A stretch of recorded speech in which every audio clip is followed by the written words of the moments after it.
Oh. Hello, you beautiful educated youths. My name is not John Green, and today I'm going to be giving you yet another crash course lesson. But not Mr. Green. There isn't much you haven't covered yet in history with your crash course videos. I'm glad you asked, not Mr. Green student, because today we aren't covering history. We're covering literature, and by literature I mean a specific literary period, and by a specific literary period I mean existentialism. Now, the term existentialism is generally connected to intellectual history in the same manner as rationalism and empiricism. However, the expression of existential thought was equal parts literature and philosophy. Now, can anyone provide me a brief introduction on this topic before we get into a lengthy discussion later? Ooh, Mr. Green, existentialism can be characterized through its emphasis on the individual and free will and the manner in which it challenges the absurdity and abstract meaning of life. The roots of existentialism go back to the 19th century with philosophers far ahead of the movement's height. Soren Kierkegaard, the father of existentialism, paved the way for this literary period through his philosophy and the work Fear and Trembling.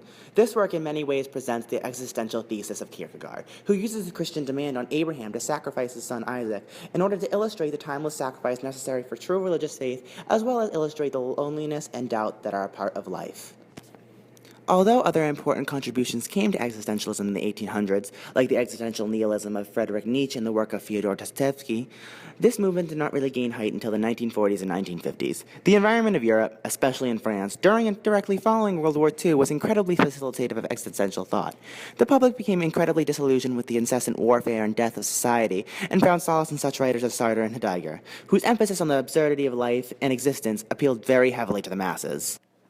Although existentialism as a term was applied only in hindsight, this philosophical approach served two effects for the people. The first spanning between the two centuries and shifting philosophical thought to care more about individual existence, and the second more centralized in the mid-1900s to appease the war-torn and disheveled European masses. There are several key themes that characterize existential literature. The first theme can be summarized in Sartre's words: existence precedes essence, and merely expresses the importance of recognizing the consciousness of the people. Anguish expresses our overwhelming fear of the nothingness of human existence, a prevailing thought that often leads many people to associate existentialism with pessimism. That same nothingness is also key to existentialism as well, as a lack of substance to the world around us, an absurd world for which no meaning can be definitively identified, helps establish our own distinct importance as individual thinkers. Two other themes, death and isolation, help connect the existential individual with the world and society around them, the prior in a unifying yet morose manner, and the latter by emphasizing the individuality and free will of each human.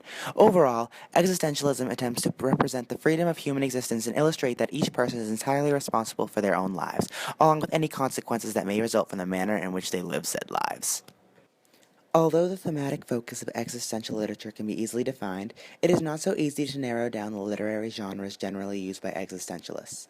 This fact is perhaps best represented by Albert Camus, who composed his three-part Cycle of the Absurd using a drama, novel, and essay that all respectively emphasized the theme of absurdity. The novella represented a major medium by which Franz Kafka wrote, particularly shown in his work The Metamorphosis. Ultimately, the novel through various subgenres and types came to be the major form of literature in which existentialism was expressed. Now, there are several different literary techniques commonly deployed by existentialist writers. The anti-hero gained prominence in many existential works. Such an example is the absurd hero well known in Albert Camus' The Myth of Sisyphus.